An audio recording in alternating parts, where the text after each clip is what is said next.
Selamat pagi, siang, sore, dan malam, Bu Prita, dan semua orang yang akan menonton video ini. Nama saya Richard Sakti Pasaribu, dan selamat datang di presentasi esai TPA PKB saya tentang profitabilitas menjual kursus dropshipping online, penipuan atau bisnis yang menguntungkan.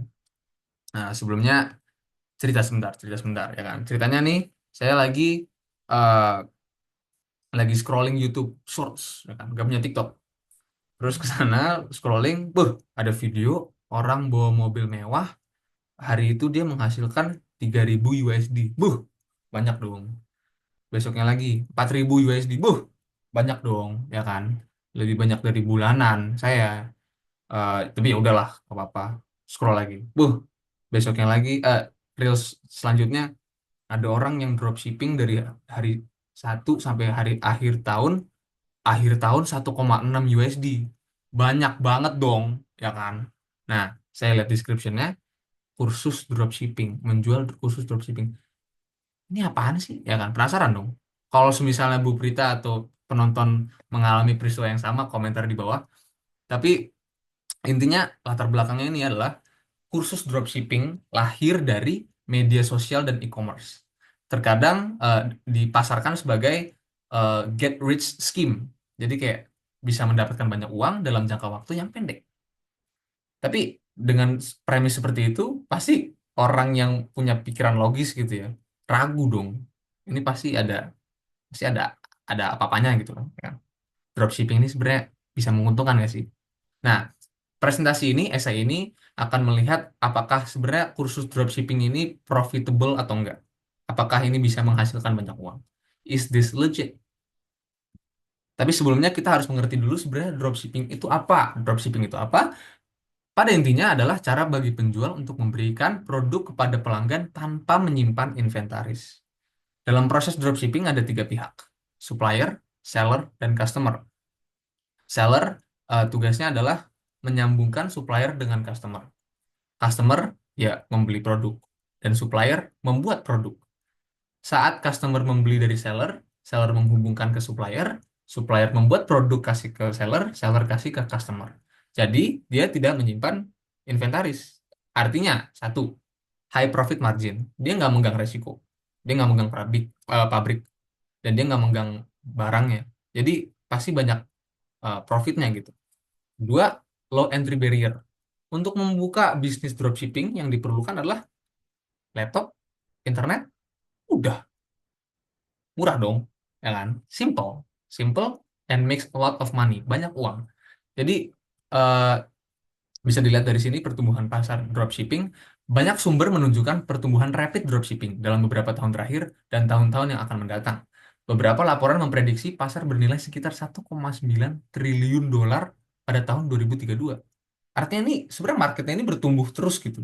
Bakal profit dropshippingnya. Nah, tapi pasti juga dengan semua hal pasti ada tantangannya. Quotes dari esai TPA PKB saya, perang harga yang mengarah pada harga yang lebih murah. Atau supplier juga menyadari tingginya permintaan sehingga menaikkan harga mereka. Nah, perang harga. Pasti kan dropshipping itu customer melihat harga yang paling murah. Jadi karena marketnya sangat kompetitif, orang akan menurunkan harga yang paling murah dan customer akan membeli harga yang paling murah gitu. Jadi bakal ada perang harga. Juga ada permasalahan supplier. Supplier mengerti bahwa banyak demand untuk dropshipping, maka menaikkan harga mereka. Kadang quality controlnya kurang. Dan quality controlnya itu mengarah kepada pengiriman. Pengirimannya kadang ketunda. Ini banyak tantangannya kan. Orang-orang jadi eh, kaget gitu. Kayak, gimana dong? Saya belajarnya gimana dong? Makanya lahirlah kursus dropshipping. Sorry. Nah, jadi strategi yang populer dalam mempasarkan kursus dropshipping adalah kisah sukses, testimoni, screenshot penghasilan.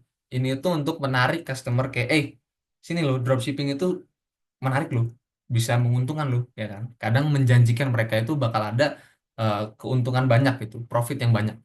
Dan kadang juga influencer di bawah serta memasarkan kayak ini kursus dropshipping ini bagus loh, beli ya gitu. Jadi banyak eh, marketing yang involved dengan kursus dropshipping. Karena ini supply dan demand. banyak orang pengen dropshipping, belajar di mana? Kursus dropshipping. Nah, untuk semakin mengerti sebenarnya worth it atau enggak, kita melihat kursus dropshipping yang satu yang mahal, satu yang murah. Yang mahal, uh, conveniently mahal, dropshipping lifestyle dari Antonin Crowley.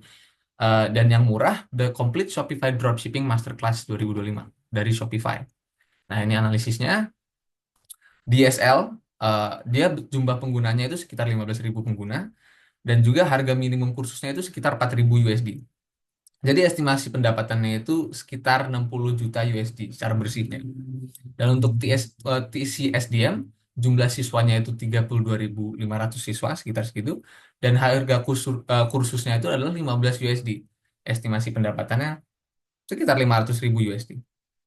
Jadi perbandingannya itu adalah untuk DSL, dia mencari pasar untuk orang-orang dropshipping yang sudah cukup matang gitu, untuk pengen mendalami. Soalnya untuk kursus ini dia memberikan banyak-banyak apa sih namanya, tools, banyak informasi yang dapat digunakan untuk orang yang sudah cukup ngerti dropshipping itu sebenarnya apa gitu. Ada kalkulator untuk hitungnya, nomor supplier, eh, cara untuk hubungin supplier bagaimana, ada template emailnya. Jadi banyak eh, perks-nya lah dengan harga semahal itu. Tapi untuk TCSDM dia melihat pasar market untuk orang-orang yang baru memulai dropshipping, ya kan. Makanya harga khususnya diturunin. Jadi emang beda market dan beda penghasilan. Tapi eh, yang menghambat semua itu adalah kepercayaan pelanggan. Masalah dan kontroversinya itu mulai dari eh, kepercayaan pelanggan menjadi sangat penting ketika berurusan dengan kursus online karena harga dan kualitas tidak selalu sama. Beberapa kursus dropshipping menyediakan informasi tingkat permukaan yang tersedia secara gratis di internet dan dipasarkan dengan menunjukkan kepada pelanggan keuntungan palsu atau menyesatkan. Jadi kadang marketingnya itu men- membuat dropshipping seakan-akan ini kalau kamu dropshipping langsung kaya loh gitu. Jadi orang-orang tuh kayak, wah beli ah, pas lagi beli mereka nggak untung. Nah, disitulah makanya orang-orang tuh jadi kurang percaya sama kursus dropshipping. Sebenarnya apakah ini sebuah bisnis yang legit, sebuah bisnis yang eh, halal gitu. Jadi inti permasalahan itu adalah jika mereka mendapatkan lebih banyak penghasilan dari penjual kursus daripada bisnis dropshipping mereka sendiri, maka keahlian mereka dapat dipertanyakan. Sebuah orang yang akan menjual kursus dropshipping artinya dia mahir dalam bidang dropshipping dong, ya kan? Tapi kalau misalnya penghasilan dia lebih banyak di menjual kursus dropshippingnya daripada bisnis dropshippingnya dia sendiri, maka pelanggan berhak untuk meragukan gitu, ya kan? Seharusnya kalau misalnya udah jago dropshipping, kursus ini cuma hobi doang gitu, maksudnya esensinya ya, esensinya. Nah, jadi kesimpulannya itu adalah sebenarnya dropshipping, menjual kursus dropshipping ini eh, cukup menguntungkan ketika satu, marketingnya bagus. Harus memasarkan ke market yang benar, pada mau pelanggan dropshipping yang udah cukup mahir atau yang baru mulai, itu harus dipertimbangkan. Kedua, harus membuat kursus yang eh, membedakan diri daripada kursus lain gitu. Soalnya kalau misalnya memberikan informasi yang sudah ada di internet, ya nggak worth it gitu. Mending Google, ya kan? Dan juga ketiga, harus membangun consumer trust. Harus membuat pelanggan percaya bahwa kursus ini itu sebenarnya menguntungkan dalam karir dropshipping mereka dan bukan cuman untuk cuan. Ya, jadi gitu. Kesimpulan dari profitabilitas kursus dropshipping. Terima kasih untuk menyimak SI TPA PKB saya. Terima kasih.